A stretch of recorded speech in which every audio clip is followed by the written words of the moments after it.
Bob, I'm sorry, man. We got cut off. Some kind of technical thing there. I lost you. I'm sitting there waiting. Like, what's going on here? Did you hear what I said in my introduction of you? No, didn't hear a thing. You just came on right this second. I'm so sorry. I don't know what happened.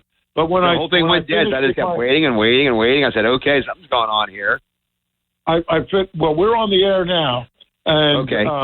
I just got done talking about, what it was like in the last years of the Mart. You were a big part of that, a part of I realized that I'm not allowed to say certain words on the radio or you'll get fined. I knew that, but it came out anyway.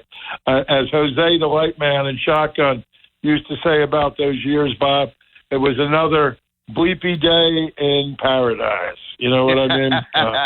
Yeah, well, back in the day, people were, if you said something a little bit off color and fun, people didn't get all offended. And that's one of the big differences in today's society. And being a guy myself that comes out of a background in the entertainment industry, working around a lot of show business figures and comedians in particular, rock stars. Right. I mean, if it was like that back in the 70s and 80s, man, it would have been a whole different thing written about that era, because that was a fun era. And it's a wonder some of us survived, quite frankly, back in those days. We were just going at it so hard and so fast back in those days. It was a different era, man. Well, but we came through it. We had a lot of fun, man. You were with Chris and Lou Steiner, and Herb Steiner, of course, founded the magazine, Boot Magazine. And you were with us at Tony Mart's, I'm thinking 75, 76, right up till the end. Well, it was up till the very end. I forget what year it was, and I was in your place. I mentioned this to you before, and I'm going to say it on the air. One of my fond memories, I'm 73, I'll be 74 on May the 4th. If you go back on May the 4th of this year, and you climb back in time, 53 years, I was sitting on a bar stool at Tony Mart's. I drove there my 21st birthday. I always said I thought that was, to me, that was Tony Mart's. I couldn't go there until I think the law may have turned 18 at that point. I don't remember for sure. It may still have been 21, but it must have been 21. And I came in there, but I knew about Tony Mart's. My cousin, Earl Hatcher, who's now deceased, was a musician, singer, even wrote some music, and he had a band called the Surf Singers. They were like a folk rock band, toured back in the day. And back in the big days of the Kingston Trio and bands of that genre back then. Right. And he and his buddies, they swore by Tony Mart. He said to me one thing, his cousin Bob, he knew my passion was music and entertainment. I used to go with him to some of his concerts, go backstage and mingle with the musicians and stuff, And he said, someday you get of age, you've got to make it a point to make your first nightclub, Tony Mart's. And the thing was about that day, this is from the heart and soul, and you know me well. I'm a very sensitive guy, as guys go, and I'm from that old school. That day on that bar stool, and I am not joking, your dad served me that first beer. Your dad, Tony Mart himself, who became my dear, dear, dear friend, became like family with us, man. And he served me that first beer that day. As I sat there, knowing the history of that club, even to that point in time, to 71, and it went on years beyond that, I could just feel and sense the rock and roll and music history that just had lived in this place, man. And so many people, it was like a fable. When you heard about Tony Mart's, it was almost something bigger than life. And when I got involved with you guys, that helped you guys with your ad in our paper and the Hoot, and getting to know your family personally, and the way your father was so kind. I mean, your dad basically adopted my wife, more with the detail. You know the story. No point in boring the public, but my wife and her family had a huge falling out. And she and her parents, she didn't really have parents at that point. She called my mom, mommy, and daddy all the time. And your dad, when he heard that story, he said to me, he says, "You bring your family to my home." I forget what the family event was you guys were having it like all day. And he says, "You come out." He says, "I'm going to show your wife what it's like to have a real dad." He says, "I'll be her dad." He hadn't even met her then. And from that first day when he met her, she so fell in love with him. And Carmen, you remember we came to the viewing, your dad's viewing. My wife took your dad's death really, really hard. I'm not kidding. That night driving home, she cried all the way home. She ended up getting herself sick. I ended up taking her to the hospital the next day. That's for real. This is no BS. This is the truth. Like me, she was a sensitive human being, and your dad just made her feel so comfortable. And do you recall the nickname he gave my wife? You can say it better than me. You do his voice much better than me. He called her, he says, my little hot tomato, he called Cookie. and she loved that. I mean, if that had been from some guys who were just all drunk young guys hanging on, that'd have been a different ball game. But the way your father did it and said it, and the way he made her feel was so very, very special. I want people to know there's a human side to that night. There's a reason. 1 second. Let me interrupt you. I got to say this. We were interviewing somebody, and they were saying, he was referring to some, I don't know what it was. He said something about tomatoes, and they weren't familiar with the Sicilian vernacular when they talk about a beautiful woman as a tomato. You know, exactly. Which I'm sure is I already was. I had a lot of Italian friends. I already heard that before, and it meant a lot to me, man. You know. Right. And the guy came back to me and he said, your father said something about tomatoes, and I went and talked to some Italian people I knew, and they said, don't worry about it. It was a good thing he was saying. It's the truth, man. But the thing was, there was a human side to why Tony Mart was what it was. And I was just privileged to be able to be on the inside and see that side that probably 99% of the people who came to that place never had a chance to see. There's a family, a real family, a loving family behind the scenes who run this place and work their butts off, man, you know? Oh, yeah. No, you were right there with us and saw what we did. Cookie was a beautiful, vivacious, very charismatic woman, and we all had empathy with her because she was just a wonderful, singularly great woman in so many ways. Man. She was. She loved to laugh, loved to have a good time, and she loved you guys, man. I mean, she just felt from the time we first came to your home together, almost as a family, me and my wife and kids. And my wife said, then I have another family. And something else mentioned about your father, real just to interject about the human side of your dad. You might remember this. Yeah. Your father actually gave me the cash to buy each of my kids, both of my sons, their first strollers. Yeah, I know. Did. My father, I guess, I try so hard to pay tribute to him and do great things in his legacy, but I was nothing compared to my father.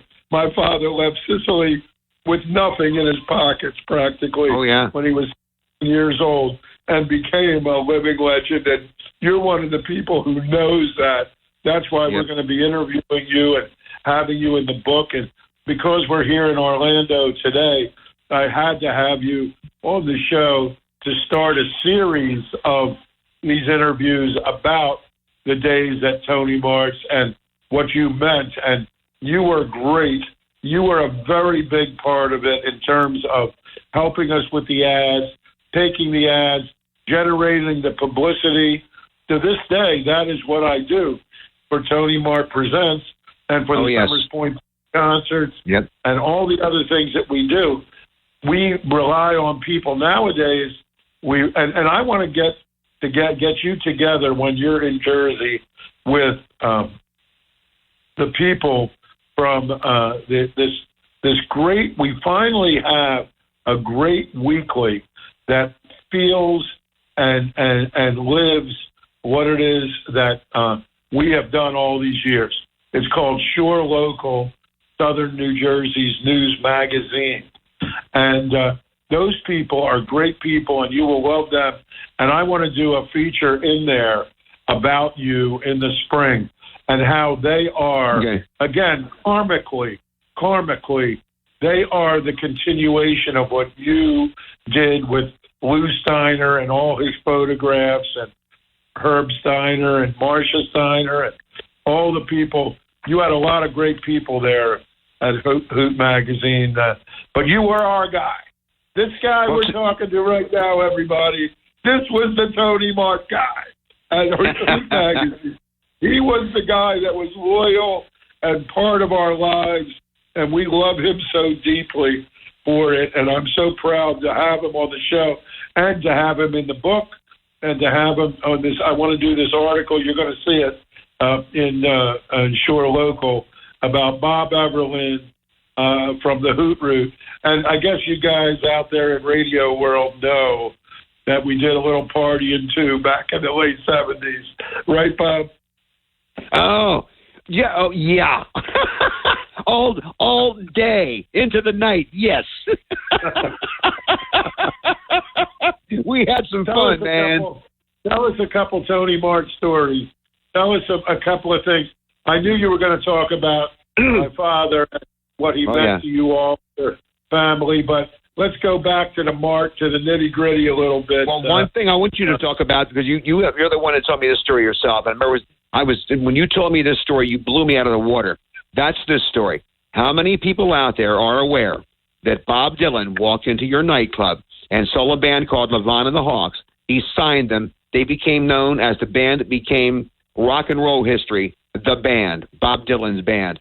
They were at Tony Mart's. And I want you to tell the stories. If I remember correctly, was that you or you and your brother were at the door that night taking cover charges when Bob Dylan walked in? Am I remembering that correctly? But tell the story. That's true rock and roll. I mean, I don't get much better than that, man. Bob Dylan discovered the band in Tony Mart's. Oh, my God.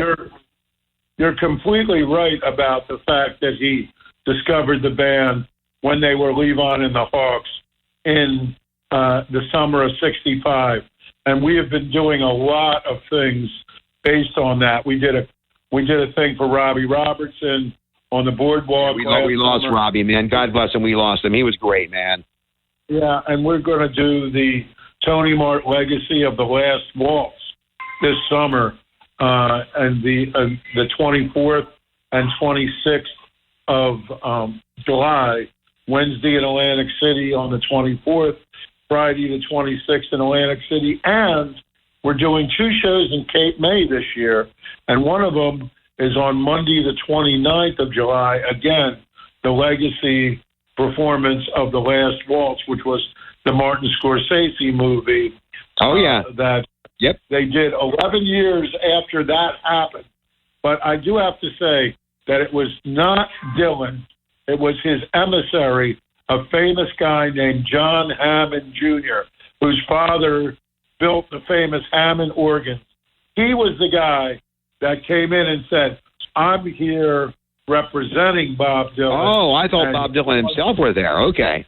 No, but the next day, Bob Dylan himself called the old wooden phone booth back by the snack bar. Remember the old phone booth? Yes, sure do. And that's when he spoke to Levon, and Levon went to my father and said, Tony, this guy named Bob Dylan wants to hire us. Dad was paying him $1,300 for 6 nights a week, plus the apartments upstairs. And I won't go into any of the fringe benefits having to do with, shall we say, access to friendly members of the opposite gender.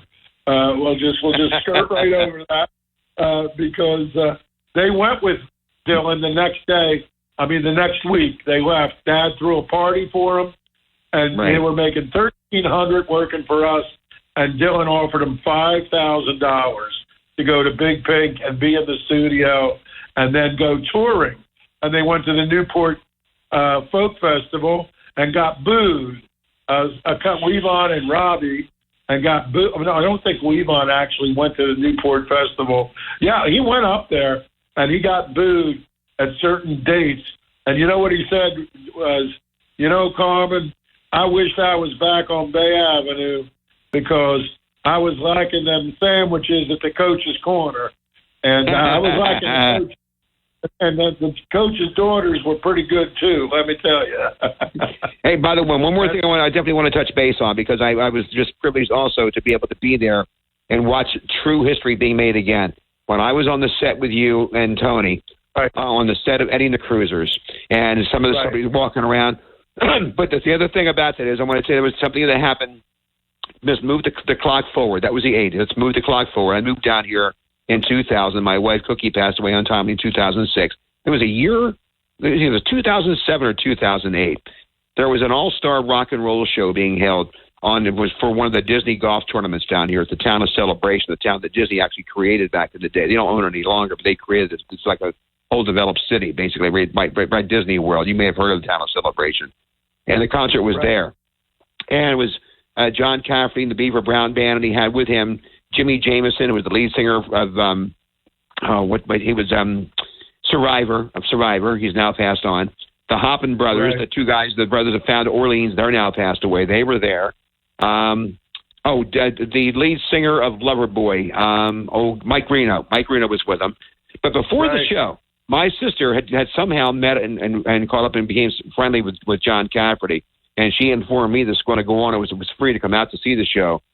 And so she had let John know I was going to be there and what I had gone through losing my wife. I'd been grieving.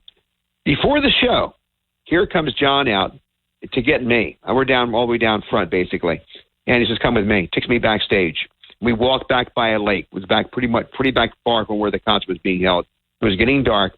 And he says, man, I've heard what you've been through. He says, if I lost my wife, I got a call. He says, Bob, I wouldn't want to be here anymore. I said, well, thank you. Welcome my world. That's where I was that day. I proceeded to break down. He held me in his arms, man. He was wonderful.